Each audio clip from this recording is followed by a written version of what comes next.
السلام علیکم ورحمۃ اللہ وبرکاتہ.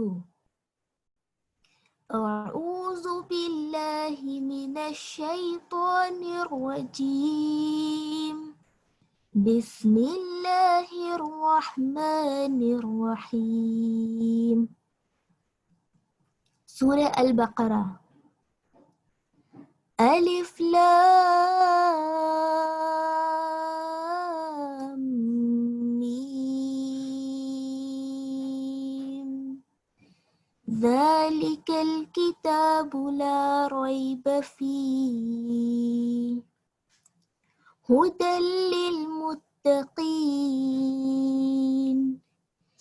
الذين يؤمنون بالغيب ويقيمون الصلاة ومما رزقناهم ينفقون والذين يؤمنون بما أنزل إليك وما أنزل من قبلك وبالآخرة هم يوقنون أولئك على هدى من ربهم وأولئك هم المفلحون. صدق الله العظيم. In the name of Allah, the Merciful, the Compassionate. Alif Lam Mim. This is the book of Allah. There is no doubt in it. It is a guidance for the pious.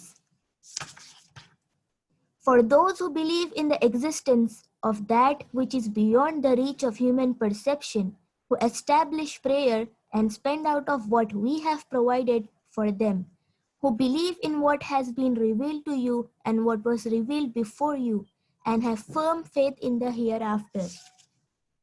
Such people are on true guidance from their Lord. Such are the truly successful. Sadaqallahul Azim. MashaAllah. Jazakallahu khair. Mustafa. تلاوت اور اس کا English میں ترجمہ رکھے. جزاک اللہ خیر. میں اس کے بعد پروگرام کو آگے بڑھاتے ہوئے جناب الطاف صاحب سے گزارش کرتا ہوں کہ اپنے حاصل مطالعہ پیش کریں.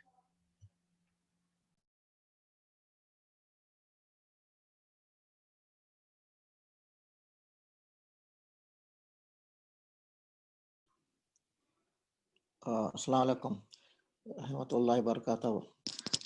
تاج بھائی آج میں ایکسکیوز چاہتا ہوں اس لیے کہ میں کچھ غلط فہمی میں دوسری آیتوں کو سورہ مومنین سمجھ کے اس کی کچھ آیتیں دیکھ رہا تھا، لیکن ابھی پھر میں نے فائنلی یہ دیکھا تو آج سورہ لقمان ہے. اگر آپ بولے تو میں اس کی کچھ تلاوت کر دیتا ہوں. جی تلاوت کر دیجیے اس کے بعد. اعوذ باللہ من الشیطان الرجیم. بسم اللہ الرحمن الرحیم.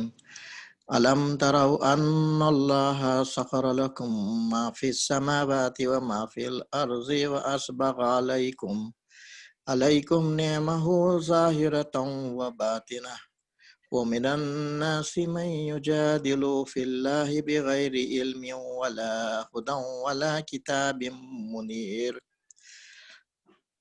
وَإِذْ قِيلَ لَهُمُ اتَّبِعُوا مَا أَنزَلَ اللَّهُ قَالُوا بَلْ نَتَّبِعُ مَا وَجَدْنَا عَلَيْهِ آبَاءَنَا أَوَلَوْ كَانَ الشَّيْطَانُ يَدْعُوهُمْ إِلَى عَذَابِ السَّعِيرِ. وَمَنْ يُسْلِمْ وَجْهَهُ إِلَى اللَّهِ وَهُوَ مُحْسِنٌ فَقَدِ اسْتَمْسَكَ بالعروة الوثقى وإلى الله عاقبة الأمور. ومن كفر فلا يحزنك كفره إلينا مرجعكم فننبئهم بما عملوا إن الله عليم بذات الصدور.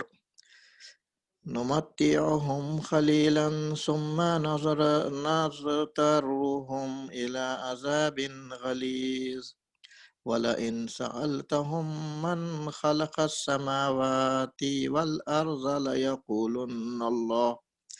ليقولن الله قل الحمد لله بل أكثرهم لا يعلمون لله ما في السماوات والأرض إن الله هو الغني الحميد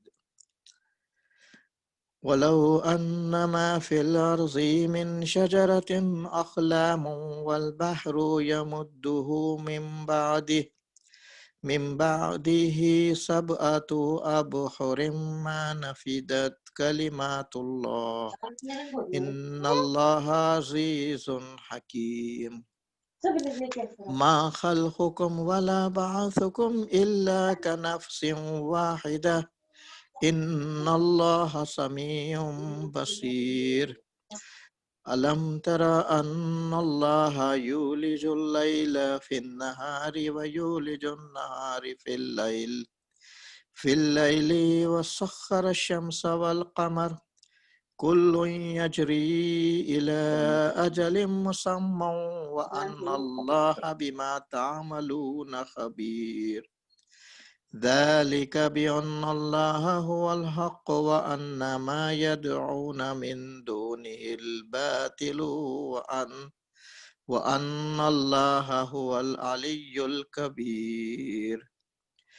ألم تر أن الفلك تجري في البحر بنعمة الله ليريكم من آياته إن في ذلك لآية لكل صبار شكور وإذا غشيهم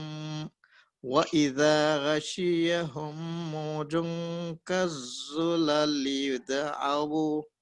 دعوا الله مخلصين له الدين فلما نجاهم إلى البر فمنهم مقتصد وما يجحد بآياتنا إلا كل ختار كفور يا أيها الناس اتقوا ربكم واخشوا يوما لا يجزي والد عن ولده ولا مولود هو جاز عن والده شيئا إن وعد الله حق فلا تغرنكم الحياة الدنيا ولا يغرنكم بالله غرور إن الله عنده علم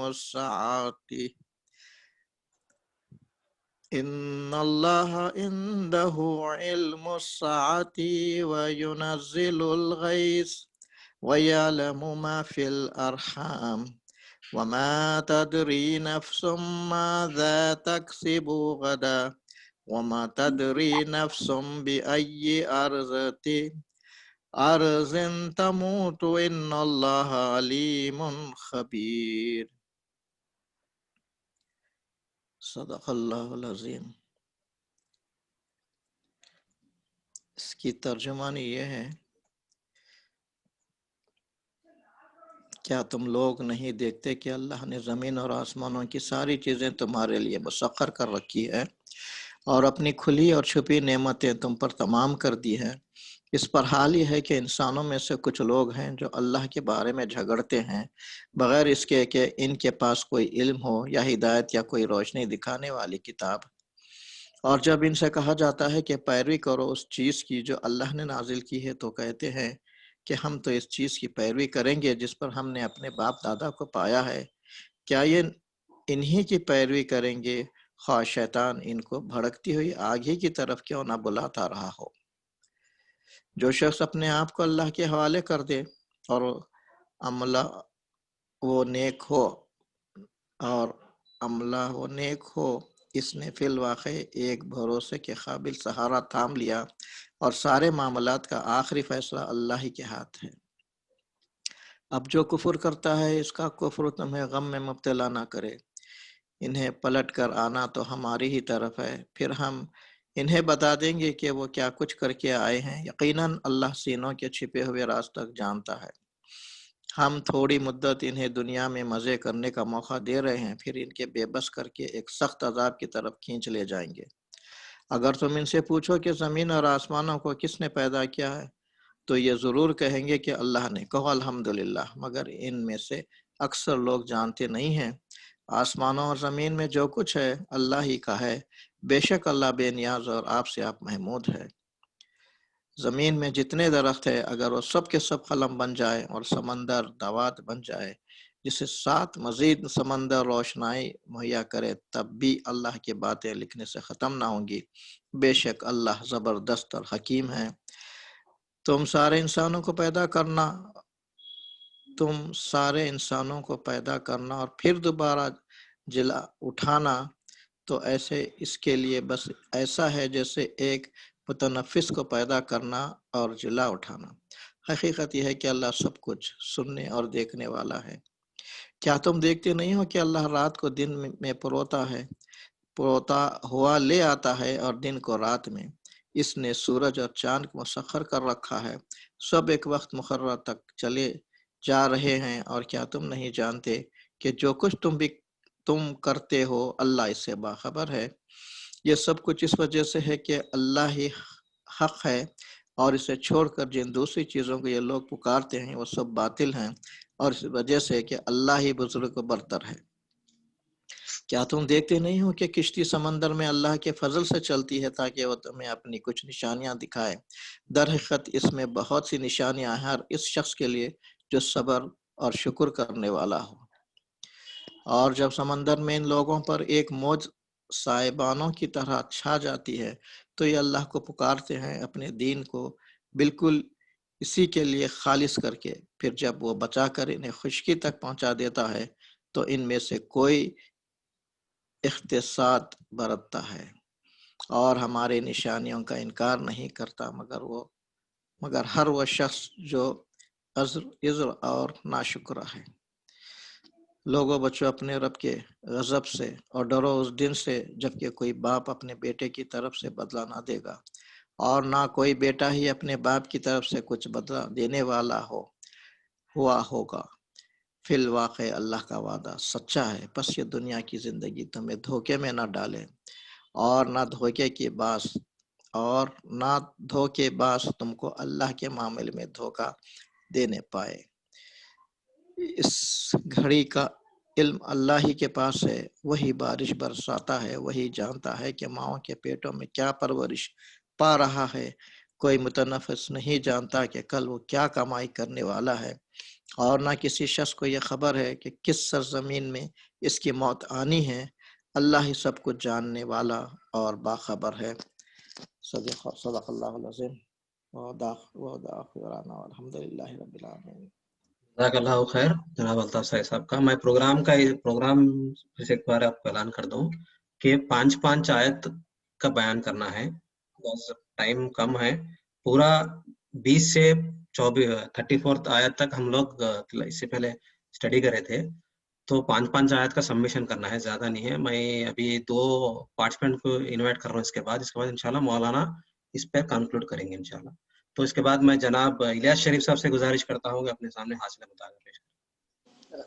کاغذ پین دے، سب پیپر دینا، پیپر اور کاغذ، پین بھی دو، اور پین اچھا نہیں چل رہا، دوسرا پیپر، سب پین پیپر دو، تم جاؤ لا وہاں سے کاغذ اور پین لاؤ۔ جی الیاس شریف صاحب۔ جی وہ فہیم صاحب کچھ فرما رہے تھے، میرے بات نہیں میں ادھر میوٹ کر رہا ہوں، ادھر بات کر۔ اچھا ٹھیک ہے۔ السلام علیکم ورحمۃ اللہ وبرکاتہ۔ چونکہ تلاوت ہو چکی تو میں اگر آپ کہیں تو تلاوت ترجمانی پہلے 5 آیتیں پیش کر دوں یا مطالعہ پیش کر دوں؟ مطالعہ پیش کریے۔ چلیے، بسم اللہ الرحمن الرحیم۔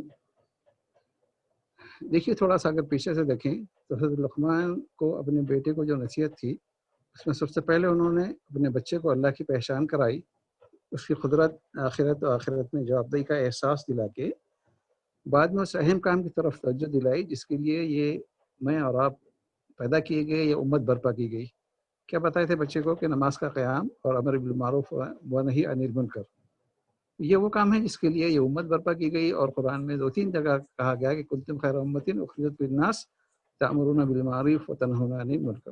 اس بات کی طرف خاص توجہ دلائے اپنے بیٹے کو۔ اللہ یہ بتا رہا اس لیے ہے کہ امت کو بھی یہ کام سونپا گیا، تو اس میں کہاں تک جو ہے ہم رول ادا کر رہے ہیں یہ مجھے اور آپ کو سوچنا ہوگا۔ اس کے بعد جو ہے حضرت لقمان جو ہے چونکہ یہ امر بالمعروف کی بات کی تلقین کر رہے ہیں، تو لامحالہ داعی کا نمایاں کردار کیسا ہونا چاہیے اس کو اپنے بیٹے کو بتا رہے ہیں کہ اس کے اپنے ماحول میں کیا اور کیسا ہونا چاہیے۔ اس کی نصیحت کی گئی جس میں داعی کی چال، داعی کا بول چال کیسی ہو، مخاطبت کس انداز سے ہو، الغرض قول و فعل کا اعلیٰ اخلاقی معیار جو ہے اپنے بیٹے کو سمجھا رہے ہیں۔ اور اللہ تعالیٰ میرے اور آپ کے سامنے آیتوں میں حکیم لقمان کے تذکرے کے سامنے رکھ کر واضح کر دیا کہ داعی کیسا ہونا چاہیے، ہے نا۔ یہ ساری باتیں میرے اور آپ کے سامنے۔ اب اگلی آیت میں اگر ہم دیکھیں گے، اگلی آیت میں اللہ اپنی زمین و آسمان میں جو نعمتیں ہیں جو انسان پر کی گئی ہیں،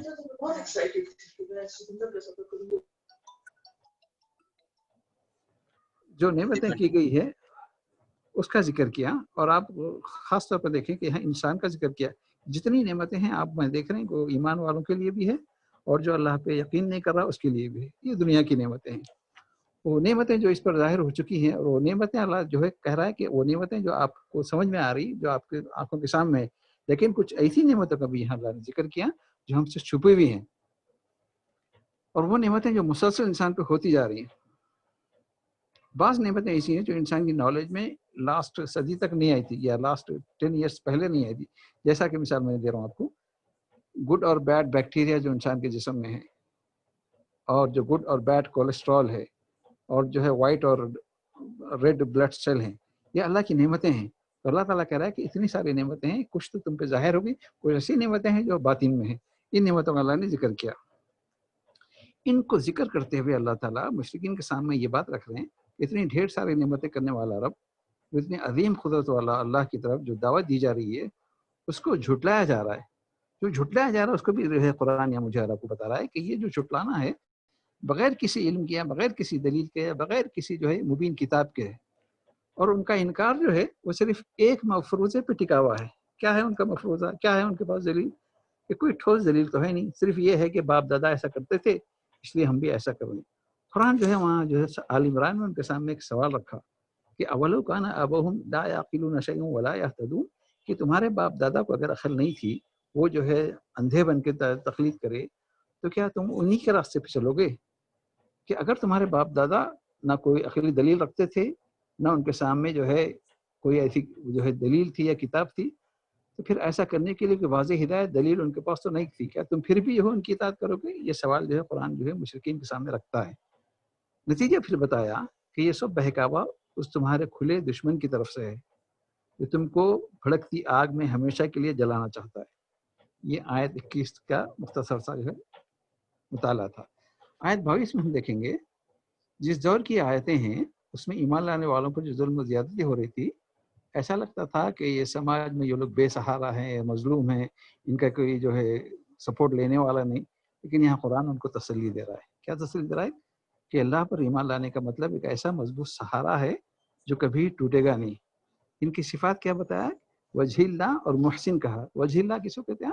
خالص سارے کام جو ہے نیکیوں کے اللہ کے لیے کیے جائیں، اور پھر کیسا ہے وہ؟ محسن، اچھے سے اچھا انداز سے۔ محسن کی ایک مثال میں دیتا ہوں آپ کو کہ جو کام کرے مومن مسلمان وہ اچھے سے اچھا کرنے کی کوشش کرے۔ کتنی اچھی مثال دی نبی صلی اللہ علیہ وسلم کہ اگر کسی جانور کو بھی ذبح کرنا ہو تو احسن طریقہ کیا ہے، اس کا محسن طریقہ کیا ہے کہ آپ اپنی چھری کو اتنا تیز کر لو کہ جانور کو جو ہے ذبح کرنے میں تکلیف نہ ہو۔ تو دین، میرا اور آپ کا دین جو ہے ہر کام میں احسان کو جو ہے پریفر کرتا ہے، یعنی اس کے لیے زیادہ جو ہے نیکیاں ہیں کہ اچھے سے اچھا کر گزروں میں اس کو۔ تو یہاں بتایا گیا کہ اللہ پر ایمان لانا جو ہے کا مطلب ایک ایسا مضبوط سہارا ہے جو کبھی ٹوٹے گا نہیں۔ اور آپ کا سہارا کس سے بن رہا ہے؟ آپ کا تعلق اس رب سے ہے جو بڑی قدرت والا ہے۔ اس کی وجہ یہ بتائی گئی ہے کہ جس اللہ پر یہ لوگ ایمان لائے ہیں وہ یہ ہستی ہے کہ دنیا و آخرت کے سارے معاملات اور اس کا فیصلہ ہی اللہ کے ہاتھ میں ہے۔ دنیا کے سارے معاملات اللہ چلا رہا ہے، اس کے سارے فیصلے اللہ کے ہاتھ میں ہیں، اس کی مرضی کے مطابق ہوتے ہیں۔ ایسا نہیں ہوتا کہ اس کی مرضی کے مخالف کوئی فیصلہ ہو جائے یا کوئی فیصلہ اس کی مرضی کے مطابق نہ ہو۔ تو جتنے جو کچھ باتیں یہ کہ تسلی دے گی نبی صلی اللہ علیہ وسلم آپ کے ساتھیوں کو جو اس وقت پیچھے جا رہے تھے۔ کس طور کی آیتیں ہیں آپ کو اچھی طرح معلوم ہے۔ پھر اتنا کھول کر اور رحم کرم کے انداز سے سمجھانے کے بعد بتایا جا رہا ہے کہ آیت نمبر 23 اور 24 میں اگر ہم دیکھیں گے کہ جب اتنا سارا اللہ تعالیٰ کھول کے جو ہے اپنے احسان بتا رہے ہیں، اپنی نعمتیں بتائیں، اس کے بعد یہ بتایا جا رہا ہے کہ اس کے بعد بھی جو کفر کا رویہ اختیار کرے گا، اتنا واضح جو ہے دعوت آنے کے بعد، اللہ کی نشانی آنے کے بعد، اللہ کی قدرت سامنے آنے کے بعد، اب اگر کوئی کفر کا رویہ اختیار کرے گا تو اللہ تعالیٰ کہہ رہے ہیں کہ اس کی ذمہ داری سراسر اسی پر ہوگی، جس نے یہ کیوں کر رہا ہے، یہ اس دنیا کی چند روز زندگی میں مزے کے لیے کر رہا ہے، آخرت کا یقین اس کے سامنے نہیں ہے، وہ چاہتا ہے کہ جو کچھ ہے دنیا ہی ہے اس کے مزے اٹھا لو۔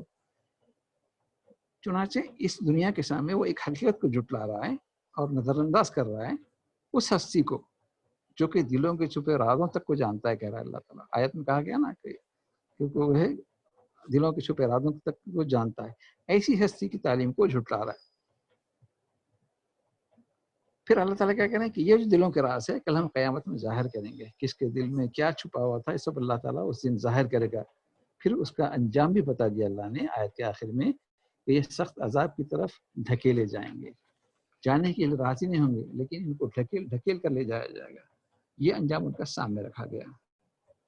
اب باقی کیا ہے تو میں دیکھیے اللہ تعالیٰ وحدانیت کی دلیل پھر جو ہے ان مشرکین کے سامنے لے کے آ رہے ہیں، ان کے جو اندر کی آواز ہے اس کو سامنے لا کے رکھا گیا ہے۔ کیسے کہ نبی صلی اللہ علیہ وسلم سے کہا جا رہا ہے کہ آپ ان سے ذرا پوچھئے زمین و آسمان کا پیدا کرنے والا کون ہے۔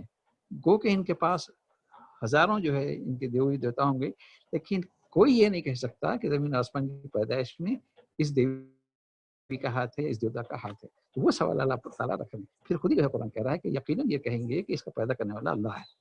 کیوں؟ ان کا جواب کیا ہوگا کہ یقیناً اس کا پیدا کرنے والا اللہ۔ جب جواب یہ ہے اور یہی ہوگا، پھر قرآن جو ہے کیا کہہ رہا ہے کہ بل اکثرہم لا یعلمون، کہ اتنا جو ہے یہ خود ہی جو ہے کہہ رہے ہیں کہ زمین و آسمان کا پیدا کرنے والا، ان کے درمیان ساری چیزوں کو پیدا کرنے والا اللہ ہے، لیکن پھر قرآن کیوں کہہ رہا ہے کہ ان کو نہیں معلوم ہے؟ تو کیا چیز نہیں معلوم جس کو پوائنٹ آؤٹ کرنا چاہ رہا قرآن یہاں پہ کہ اکثر لوگ نہیں جانتے کہ اس کی پیدائش کے پیچھے مقصد کیا چھپا ہوا ہے نا؟ جانتے تو ہیں زمین آسمان کو پیدا کرنے والا اللہ ہے، لیکن اس کے مقصد سے بے خبر ہیں، اس لیے کہا کہ لا یعلمون، یہ کیوں پیدا کیا گیا، یہ آخر کب تک چلے گا، اس کے بعد ایک دنیا ہوگی تو اس میں کیا معاملہ ہوگا، اس سے بے خبر ہیں۔ اس لیے کہا کہ بل اکثرہم لا یعلمون، کہ اکثر لوگ یہ جانتے اور بوجھتے بھی ایمان نہیں لاتے، کیونکہ حقیقت کیا ہے کہ جس پر وہ خود ہی اعتراف کر رہے ہیں کہ پیدا کرنے والا اللہ ہے، جس بات پر ان کا دل بھی گواہی دے رہا ہے یہی اللہ کی ذات ہے جو ساری چیزوں کو پیدا کیا، لیکن پھر ایمان لانا نہیں جانتے اور یہ جاننا چاہتے بھی نہیں، ہے نا۔ پھر 26ویں آیت میں کہا گیا زمین و آسمان اس کے درمیان جو کچھ ہے اللہ ہی کا ہے۔ پھر ایک چیز ان کے سامنے لا رہے ہیں کہ نہ صرف اللہ نے پیدا کیا بلکہ اللہ ہی کا ہے، اور زمین و آسمان کے درمیان جو کچھ بھی چیزیں ہیں اس کا کنٹرول پورا اللہ اپنے ہاتھ میں رکھا ہے، اور ساری چیز باتیں پھر زمین و آسمان کی جتنی چیزیں ہیں جو کچھ بھی اعمال ہے لوٹ کے اللہ کی طرف جائیں گے۔ 26ویں آیت مجھے اور آپ کو بتا رہی ہے۔ چنانچہ اتنی بڑی قدرت والی ہستی کا اگر کوئی انکار کر رہا ہے تو اس کی ذات اور صفات میں کوئی فرق نہیں ہوگا۔ کیوں؟ کیا قرآن کہے گا غنی حمید، کہ اللہ بے نیاز ہے نا، چونکہ وہ ہستی بے نیاز ہے اور بے انتہا تعریف کے لائق ہے۔ آپ میں تعریف کریں اللہ کی نہیں کریں، سارے انسان اس کی تعریف نہیں کریں، اس کی ہستی میں کوئی فرق نہیں آتا، اس لیے کہا کہ وہ غنی اور حمید ہے، بلکہ نقصان انہی کا ہے جو اس کی دعوت کو قبول نہیں کر رہے ہیں نا۔ اس کی بے انتہا جو نعمتیں ہیں اس کی کتنی اچھی مثال دے کے اللہ پاک سمجھائے کہ اگر زمین و آسمان، زمین میں جتنے سارے درخت ہیں اس کے قلم بنا لیا جائے، اور جتنے سمندر ہے اس کی سیاہی بنا لی جائے، بلکہ اور جتنے سمندر ایڈ کر لیے جائیں اس کی سیاہی بنا کر اگر کوئی لکھنے بیٹھے اس کی نعمتیں کتنی ہیں زمین و آسمان میں، تو سمندر کی سیاہی بھی ختم ہو جائے گی، جھاڑ کے قلم بھی ختم ہو جائیں گے، لیکن اس کی باتیں ختم نہیں ہوگی۔ بعض مفسرین کہتے ہیں کہ سمندر کی کو سیاہی بنا کے اگر سمندر میں جو نعمتیں ہیں انسان خالی وہی لکھنے بیٹھے تو سمندر ختم ہو جائیں گے۔ دوستو یہ آیتوں میں اللہ تعالیٰ اپنی قدرت کو سامنے رکھ کے اتنا بہترین انداز سے مشرکوں کو سمجھایا ہے اپنی وحدانیت، نہ صرف سمجھایا ہے بلکہ انجام بھی بتاتے ہوئے ان کو متوجہ کیا ہے کہ تمہاری بھلائی اسی میں ہے کہ تم جو ہے اس دعوت پہ ایمان لاؤ، اسی میں تمہاری دنیا کے لیے بھی خیر ہے اور آخرت میں بھی تمہارے لیے خیر کا معاملہ ہوگا۔ میرے اور آپ کے لیے جو میسیج ہے یہ باتیں جو ہے حضرت لقمان کو سامنے رکھ کر بیان کی گئی، جو لقمان نے اپنے بیٹے کو سمجھایا تھا آخرت و وحدانیت، اس کو پورا کھول کے اللہ تعالیٰ جو ہے یہاں مشرکین کو سمجھائے تاکہ اس کو پڑھتے ہوئے میرا ایمان جو ہے اللہ پر، اللہ کی ذات پر، آخرت پر پوری طرح جم جائے، تاکہ میں اس کام کے لیے اٹھ کھڑا ہوں جس کام کے لیے مجھے اور آپ کو برپا کیا گیا. اللہ سے دعا ہے کہ جو باتیں پیش کی گئیں اللہ مجھے اور آپ کو اس پر عمل کی توفیق عطا فرمائے اور سچے دل سے اخلاص کے ساتھ مجھے اور آپ کو احسان کا رویہ جو ہے میں اپناؤں. اللہ اس کی توفیق دے. وآخر دعوانا ان الحمد للہ رب العالمین. جزاک اللہ خیر. بہت بہت شکریہ الیاس شریف صاحب کا کہ بہترین انداز میں پورا کمپائل کر کے ہمارے سامنے مطالعہ پیش کرے. میں اس کے بعد الیاس شکیل احمد صاحب میرا مقام سے گزارش کرتا ہوں کہ وہ کمپلیٹ اس 4 آیت 5 آیت کا خلاصہ پیش کریں. اس کے بعد انشاءاللہ مولانا فہیم الدین صاحب اس کے اوپر کنکلوڈ کریں گے انشاءاللہ. الحمد للہ رب العالمین والصلاة والسلام علی رسولہ الکریم. اما بعد، یہ اللہ کا لاکھ لاکھ شکر احسان ہے کہ مولانا آج ہمارے درمیان موجود ہے اور انشاءاللہ آپ یہ سورہ کا کمپلیٹ سورہ کا آپ کنکلوڈ کریں گے. الحمدللہ چونکہ بعض پارٹیسپینٹس کو ہم وقت دے نہیں پا رہے ہیں، انشاءاللہ نیکسٹ ٹائم ان کو دیا جائے گا، کیونکہ ہم زیادہ آج محترم مولانا سے مستفید ہونا چاہ رہے ہیں. میں نے جو اس یہ سورہ لقمان کا بہت ہی مختصر طور پر حاصل مطلع پیش کرنے کی کوشش کروں گا انشاءاللہ. اعوذ باللہ من الشیطان الرجیم، بسم اللہ الرحمن الرحیم. جہاں ہم پہلی آیتوں سے ہم شروع کرتے ہیں الف لام میم سے، تو قرآن اس کا جو مضمون ہے، قرآن حکمت سے لبریز ہے. اس کی ہدایت پر عمل کرنے والے کامیاب ہوں گے یقیناً، اور ظاہر ہے کہ اس کے برعکس اس پر اعتراض کرنے والے یا اس کو نہیں ماننے والے نامراد یہاں بھی رہیں گے اور آخرت میں تو کسی صورت میں ان کو اس کی سزا بھگتنی ہے. اب اگر اس کا مطلب یہ دیکھیں کہ حکمت سے بھری ہوئی کتاب کی آیتیں ہیں جو نیک کام کرنے والوں کے لیے ہدایت و رحمت بن کر آئی ہے. جیسے ہی آپ سورۃ البقرہ دیکھتے ہیں تو اس کے اندر ہدی للمتقین کہا گیا یا ہدی للمحسنین کہا گیا ہے. یہ ذرا آپ اس بات پر غور کر لیں کہ اللہ تعالیٰ آپ کو جو متقین رہیں، ظاہر ہے کہ ان کے لیے آپ کی ہدایت آواز بھی نہیں آ ہوگی اور رہی. رحمت بھی.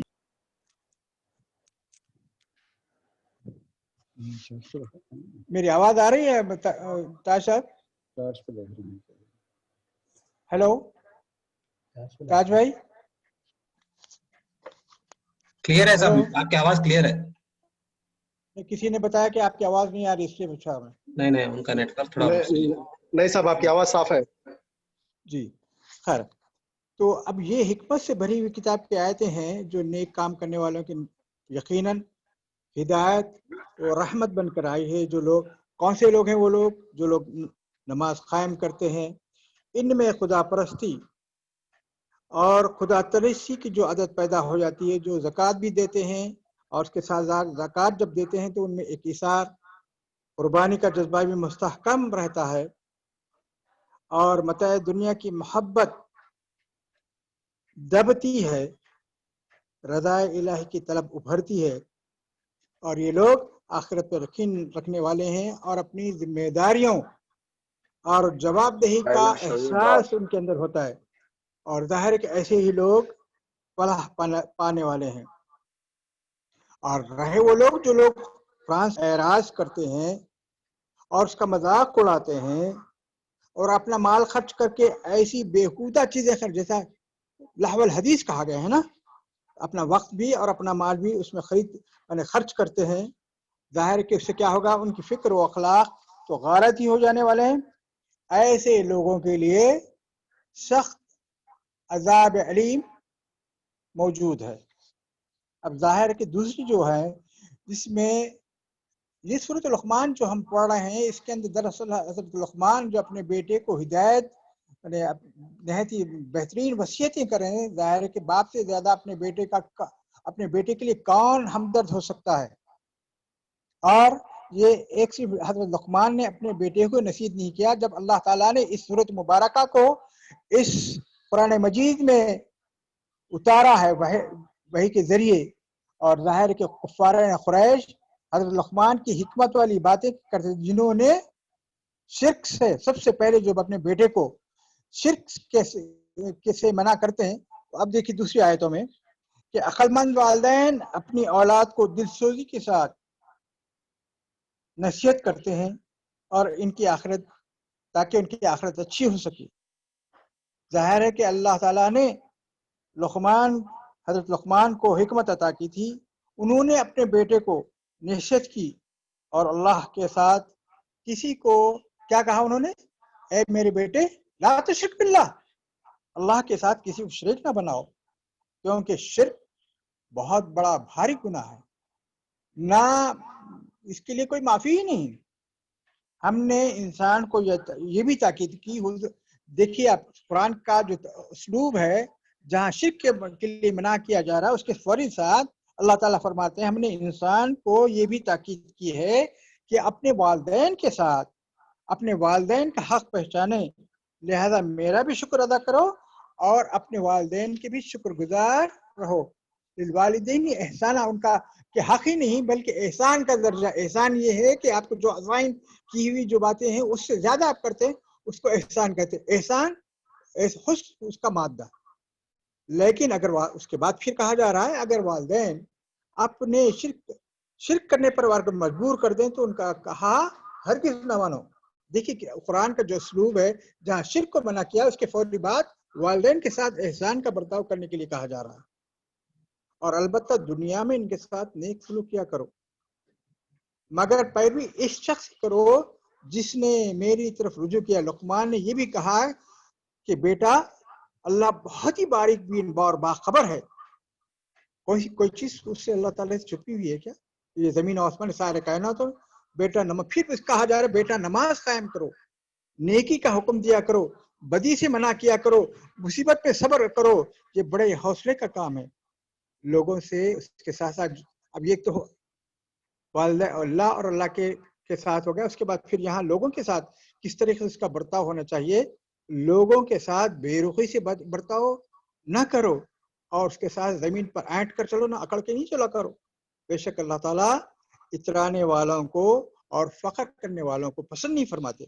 اور اس کے ساتھ ساتھ اپنی چال میں اعتدال رکھو، اپنی آواز پست رکھو.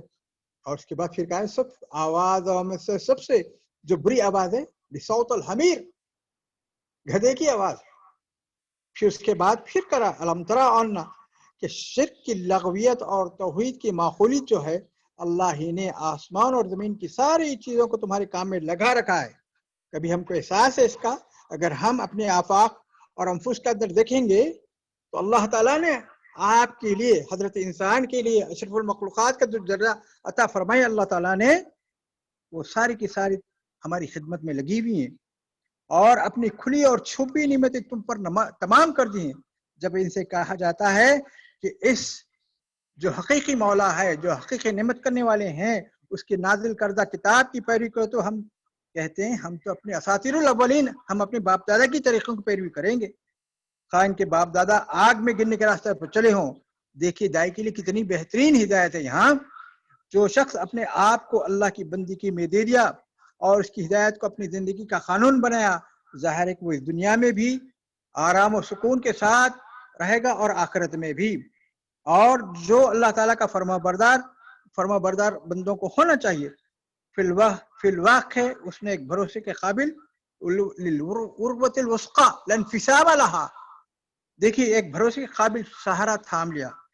یہ لوگ مانتے ہیں کہ زمین و آسمان کا خالق کون ہے؟ صرف اللہ ذوالجلال الاکرام. بھلا خالق ایک ہو اور معبود دوسرا، یہ کہ سراسر عقل کے خلاف. سارے معاملات کا آخری فیصلہ اللہ ہی کے ہاتھ میں. اب دیکھیے آخری 4 آیت، سارے اختیار اللہ ہی کے ہاتھ میں. توحید کے منکر ناشکرے اور غدار ہیں.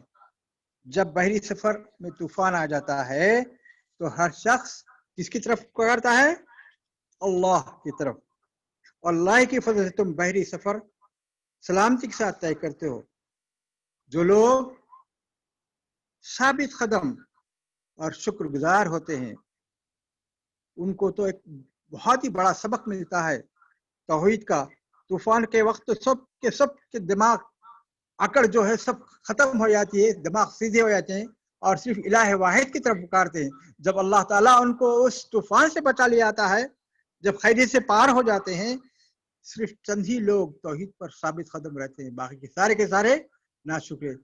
عزیزان محترم، وہ تو ایک کشتی کا معاملہ تھا. دیکھ لیے اگر ہم کبھی اللہ تعالیٰ جو ہم کو نعمتیں عطا فرماتا ہے تو کہتے ہیں کہ یہ میری عقل کی وجہ سے ہے، اللہ کو بھول جاتے ہیں. اور جب تکلیفیں آتی ہیں، آزمائش آ جاتی ہے، تو پھر اکثر لوگ شرک کی طرف پلٹ جاتے ہیں. اے لوگوں، اس دن سے ڈرو جبکہ تمہاری اولاد بھی تمہارے کچھ کام نہ آ سکی. لہذا نادان ہے وہ شخص جو دنیا میں دوسروں کی خاطر اپنی عاقبت خراب کر لیتا ہے. فی الواقع اللہ کی عدالت میں تم کو جو جواب دہی کرنی ہوگی. دنیا کے عیش و اقتدار کا ہوس میں دھوکہ نہ کھاؤ، شیطان کے دھوکے میں آ کر گناہ کرتے نہ چلے جاؤ. عزیزان محترم، اس صورت کو آپ بار بار پڑھتے جائیے. بہترین ہدایتیں ایک باپ نے اپنے بیٹے کو دی ہے.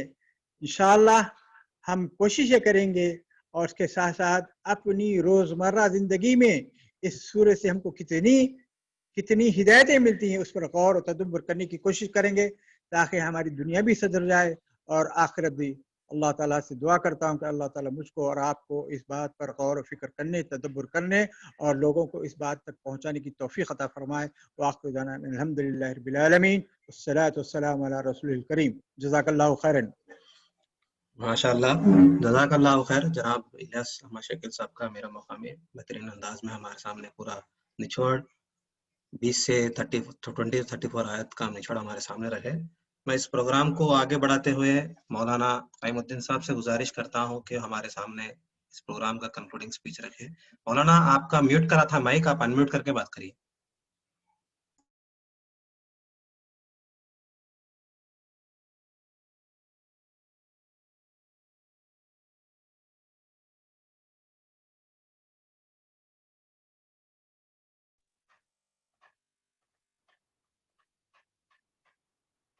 طاہر بھائی آپ مائک میوٹ کر دیجئے.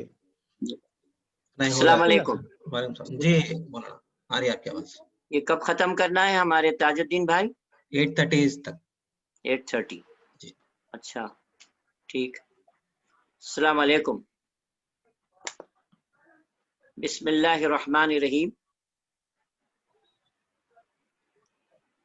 آج کے ہمارے پروگرام کے شرکا اور ذمہ داران،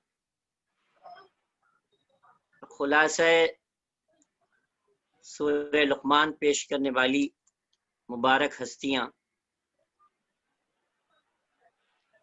اللہ رب العالمین سے دعا ہے کہ اس سورے کی ہدایت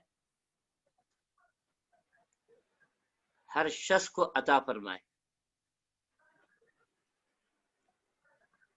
سورہ لقمان کا خلاصہ ہمارے دو بزرگوں نے پیش کیا اور بہت عمدگی کے ساتھ پیش کیا.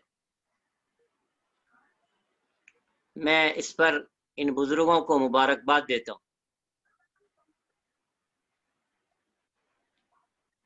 قرآن کے جو مخاطب ہیں وہ میں اور آپ کے علاوہ قیامت تک آنے والے سارے انسانوں کے مرد و خواتین کے گروہ ہیں، چاہے وہ کسی علاقے میں پیدا ہوئے ہوں، کسی قوم میں رہتے ہوں، کسی نسل سے تعلق رکھتے ہوں، اور جس زبان کو چاہے وہ بولتے ہوں، جس تہذیب میں بھی پیدا ہوئے ہوں اور جس ثقافت کو رکھتے ہوں. مخاطب انسان ہے. اب میں اور آپ اور دنیا کے 750 کروڑ انسان، یہ سب انسان ہیں. ان کے سامنے سورہ لقمان اپنے 4 رکوعات کے ساتھ کچھ نصیحتیں لے کر آیا ہے. اس کا آغاز اور اس کا اختتام جب کبھی بھی قرآن مجید کی صورتوں کو آپ دیکھیں گے اس کا آغاز بہت اونچا ہوتا ہے، اس کا اختتام بڑی اہم ہدایات پر ہوتا ہے، درمیان میں جو مضامین آتے ہیں اگر ان دونوں ابتدا اور انتہا کو دیکھیں تو بڑی آسانی سے سمجھ میں آتے ہیں۔ آغاز اور انتہا پر نظر نہ ہو تو درمیان کی جتنی نصیحتیں ہیں وہ سامنے تو رہتی ہیں لیکن زندگی میں نہیں آ سکتی۔ قرآن کتاب ہدایت، کتاب زندگی ہے۔ قرآن پوری زندگی کے لیے ضابطۂ زندگی ہے۔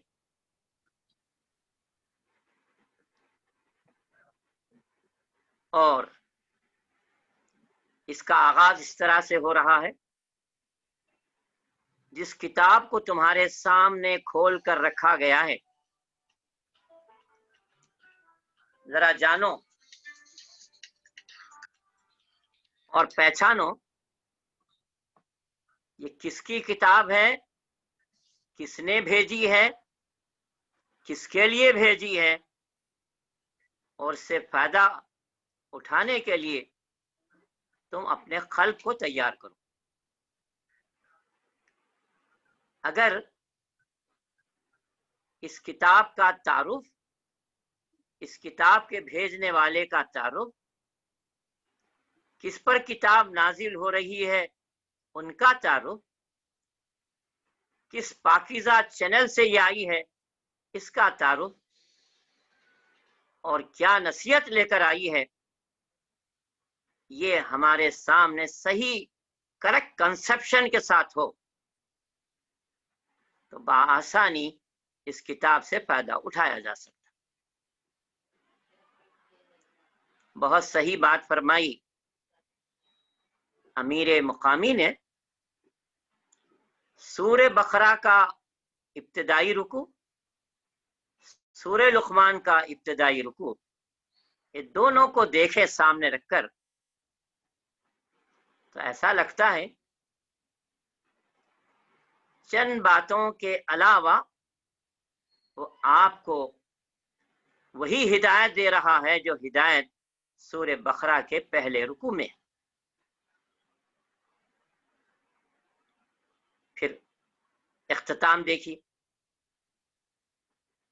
اور اختتام اس انداز سے ہے، یہ اگر نہ ہوتا، آغاز ہوتا، تب بھی یہ ہماری زندگی کا جز نہ بنتا۔ کسی نے بہت اچھی بات کہی، جانتا ہوں ثواب طاعت و زہد لیکن پر طبیعت ادھر نہیں آتی۔ طبیعت کو ادھر لانے کے لیے انسانی مزاج کو اللہ تعالیٰ نے سامنے رکھ کر کہا دیکھو یہ کرو گے تو یہ فائدہ، یہ کرو گے تو یہ نقصان، اور وہ فائدہ اور نقصان آج نہیں کل۔ لوگوں نے پوچھا وہ کل کا جو ذکر آ رہا ہے وہ کب آئے گا؟ آدمی بڑا دانشمند ہے، وہ اپنا پروگرام کل کے لحاظ سے ہی بناتا ہے۔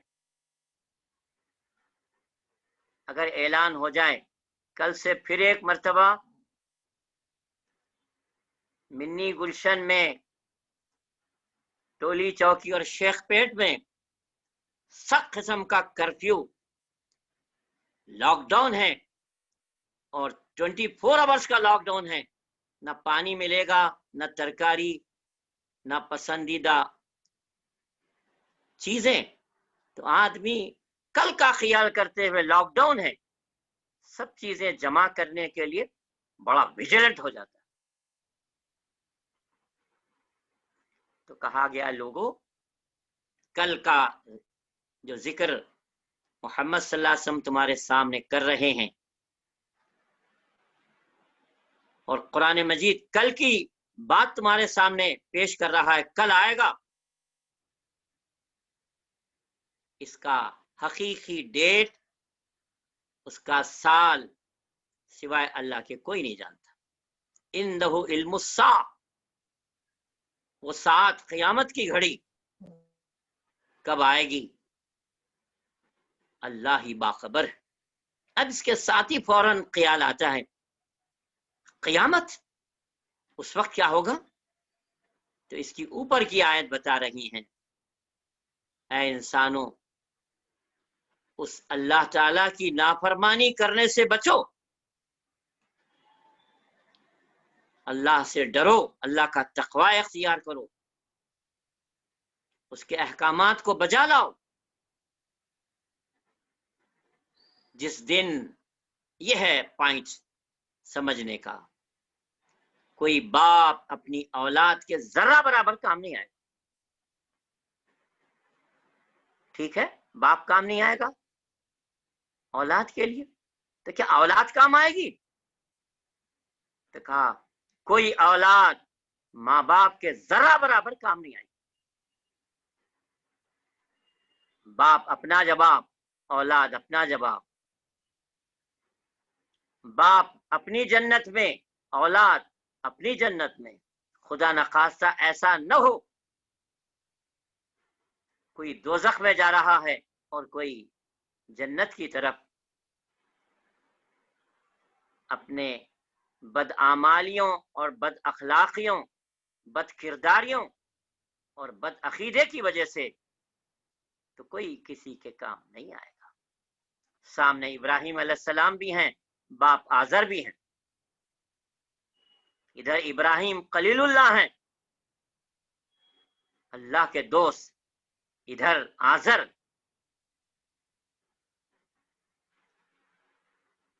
مشرکانہ اعمال اور افعال میں اور مشرکانہ نظام میں سب سے بڑے عہدے پر فائز ہو کر ترویج دے رہے ہیں بت پرستی، بت تراشی، بت فروشی کی. کل ابراہیم علیہ السلام سے مل کر کہیں گے بیٹا تیری بات بہت صحیح تھی اور تو خلیل اللہ ہے، اللہ سے کچھ کہہ دے، مگر اس شکل میں باپ آئیں گے ابراہیم علیہ السلام کی زبان بند ہو جائے گی. پیارے نبی نے فرمایا چچا، پھوپھی، بیٹی، جو مانگنا ہے مانگ لو، میں ہو سکتا ہے دنیا میں دینے کے قابل ہوں تو دے دوں، لیکن کل یہ کہہ کر تم عدالت الہی سے بچ نہیں سکو گے کہ میں محمد رسول اللہ حبیب خدا ہوں.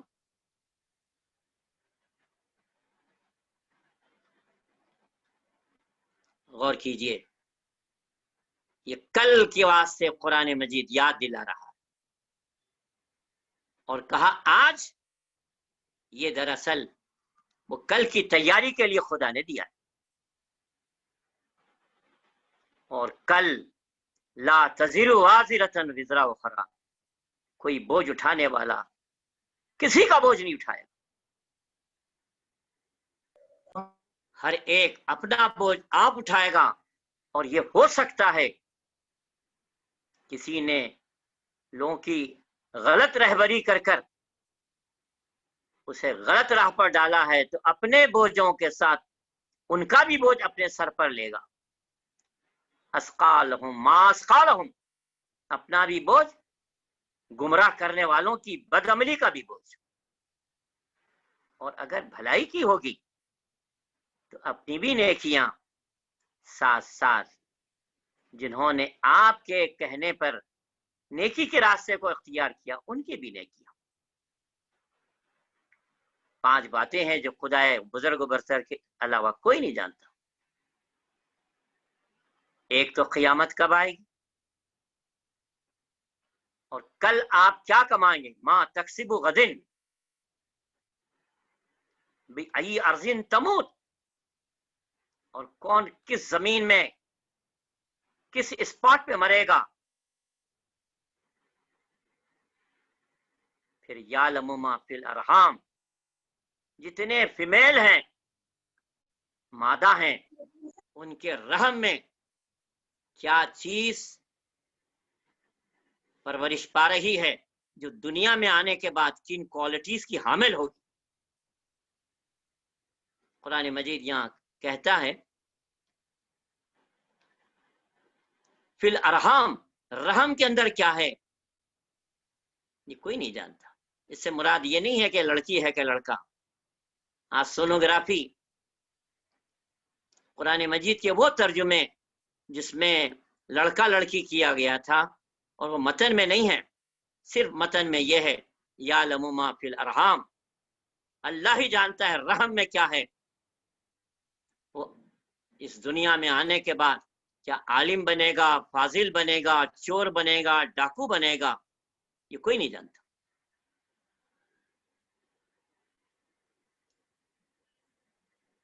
میرے پیارے ساتھیوں، جب قرآن مجید کو ہم کھولیں گے تو وہ ہمیں بتائے گا یہ تو ہے کتاب ہدایت، مگر اس سے کتاب ہدایت سے فیض حاصل کرنے کے لیے پریمری چند چیزیں تمہیں ضروری ہیں، اور وہ ہے کتاب کو ادب سے، تعظیم سے، احترام سے.